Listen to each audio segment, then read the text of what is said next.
कहानी पूरी तरह से काल्पनिक है और केवल मनोरंजन के उद्देश्य से बनाई गई है। इसका उद्देश्य किसी की भावनाओं को ठेस पहुंचाना या अंधविश्वास को बढ़ावा देना नहीं है। यदि आप संवेदनशील विषयों जैसे कि भूत प्रेत, डरावनी घटनाएं या अजीबोगरीब अनुभवों से असहज महसूस करते हैं तो कृपया इस सामग्री को न देखें। मैंने अपने दिल की धड़कनें महसूस की, जैसे वो मेरी छाती से बाहर कूदने को तैयार थी। उस औरत की आवाज मेरे कानों में गूंजती रही, तुम्हें नहीं रुकना चाहिए था। उसकी आंखें मुझसे हटने का नाम ही नहीं ले रही थी।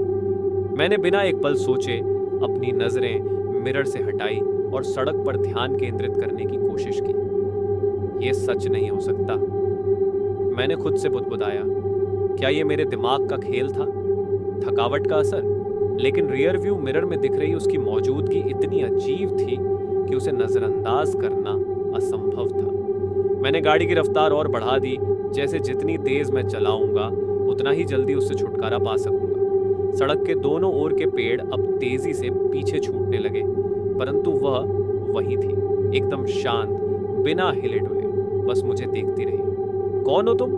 मैंने हिम्मत जुटाकर पूछा, लेकिन कार के भीतर सिर्फ इंजन की गड़गड़ाहट और टायरों की आवाज ही गूंज रही थी। मैंने पीछे मुड़कर देखने की हिम्मत जुटाई, पर वह खाली सीट दिखाई दिया। मेरे हाथ अब पसीने से भीग चुके थे और गियर स्टिक पर कसकर पकड़ बनी हुई थी।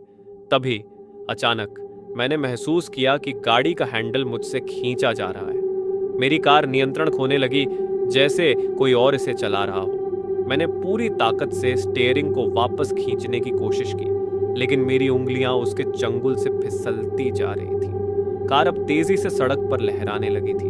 मैंने एक आखिरी बार हिम्मत जुटाकर मिरर में देखा। वह औरत अब अपनी जगह नहीं थी, लेकिन उसकी ठंडी भयानक हंसी गाड़ी के भीतर गूंजने लगी, जैसे वह हर जगह थी।